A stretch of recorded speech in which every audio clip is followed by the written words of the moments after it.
Matod pa diri sa atong tubag sa Salmo, o Ginoo, ang imong kusog naghatag og kalipay sa hari.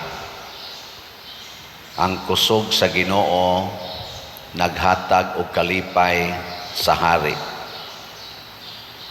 Mao ni ang sa unang mga panahon wa pa mataw si Kristo, ang kanunayng pilion sa mga tao nga mahimo nilang hari kana gyung tao nga kusgan, labaw sa tanan. Muna diri ang nahimong hari nga gipili mao si Saul, anak ni Kis, nga taas kaayo nga tao, siya'y kinagwapuhan sa tanan o kinatasan sa tanang tao. Taga-abagar ako niya ang ubang mga tao. So pasabot siya mao'y pinaka number 1. Pero pag abot na ni Kristo, mga igsoon, lahi na siya og gipili ang mga sinalikway, ang labing ubos. Si Levi, usa ka makasasala, sinalikway sa kadagkuan sa mga Hudiyo o sa mga pari. Di man ni sila paapilon o kanang worship adtos templo, kay i-considered ni sila nga mga outcasts, mga makasasala. Pero si Jesus nga maoy manluluwas, ang iyang gipili maoning mga sinalikway. Nigilingi ako na imong tupad na mupili ka na mga sinalikway. Kamong mga naghatag og kaning mubutar ta ba panahos eleksyon, mubutar ba ta na mga tao nga sinalikway sa katilingban? Depende tingali. Pero nganong maumay gipili sa Ginoo ang mga sinalikway? Kay gusto niyang ipakita nga ang iyang kusog, ang gahom sa Ginoo, maoy maghatag og tinuod nga kusog sa usa ka tawo. Kana bang ang usa ka tawo nga sangunan sa paghimo og mga butang dinis kalibutan nga makaayo sa iyang isig ka tawo, dili gikan sa tawo mismo, kung dili gikan sa Ginoo. Muna si Jesus sa iya sang pagpakatawo sa kalibutan, isip manluluwas, wa siya mag-practice o wa siya mag-train sa iyang kaugalingon sa kanang patay pinaagig espada, wa siya magkat-on anang para gubat, wa sad siya mo eskwela para ang iyang hunahuna mapuno sa kaalam o kabright. Unsa may gipuy-an ni Kristo? Ang kakabos, ang pagkasinalikway,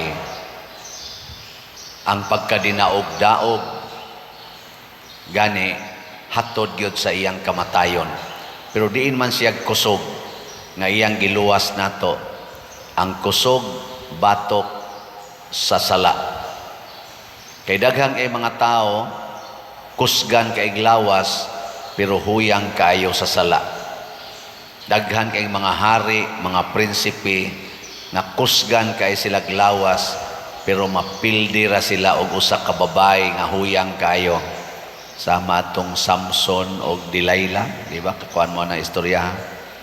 Daghang mga hari, daghan sa mga pari, apil pa mga obispo, mga kardinal, nga mga tag-as kay granggo, mga bright kay istanan, pero mabuntog lag pari, mabuntog lag mga kaulag nga lawas nun, dili makapiog, matumba lang dayon.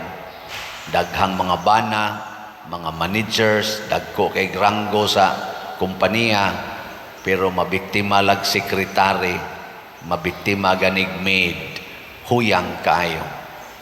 Nilingay mong tupad din na kusgan ka o huyang. Kamong mga ginikanan, ligon kay mo, dagko pa kay mo mga posisyon tingali, napayuban mga principal, mga superintendent sa eskwelahan, mga managers, pildihon lag anak, sige yaw-yaw, kasada yon, sige degyaw-yaw. Pari, sige degyaw-yaw sa Kristan.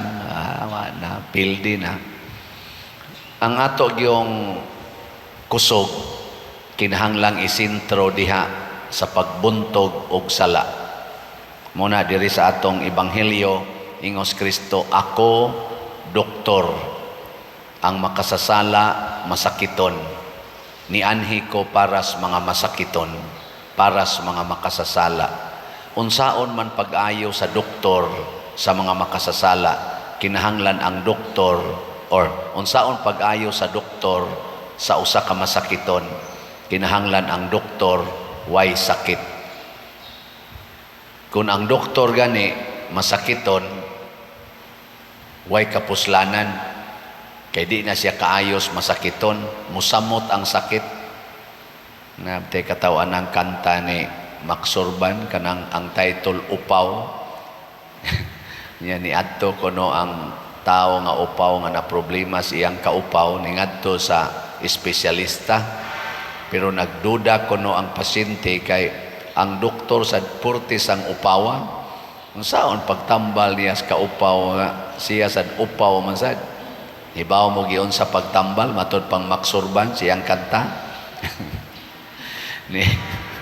Niingon kuno ang doktor, ayaw lag kabalaka anang imong kaupaw kay madugay maanad ra ka, pariha sa ganako, maanad ra ka. So nakatambal gyapon siya, pinaagi sa pag-advise nga ay nala nagproblemahang imong kaupaw kay madugay maanad ra ka. Pero si Kristo way sala, mao nang nakatambal siya natong mga makasasala. O kinsa mang tawhana ang lig-on batok sa sala, kanang tao nga moangkon na kunway Ginoo, wa gyud ko'y mahimo. Kanang taong mapaubsanon, kanang tao nga kanunay musangpit, dili magpakaaron ingnon, musangpit gyud og musandig og musunod gyud sa Ginoo.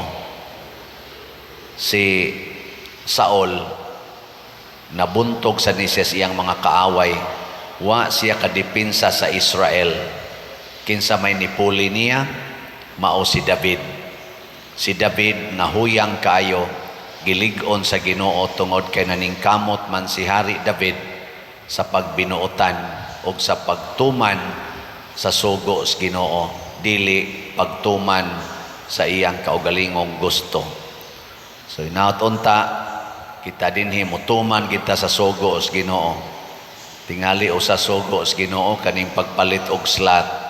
No, muna ako isip inyong pare, wa biasa ko magpabaya, no? Sige sa kog palit og slat. Kada ra noon simana ko mo palit og slat, pero kamo gusto mo kada adlaw, okay sad. O kada buwan, okay ra sad. Di lang sa karon kahatag ninyo og update tungod kay ugma na lang pamasubay karon. Manindog na ta.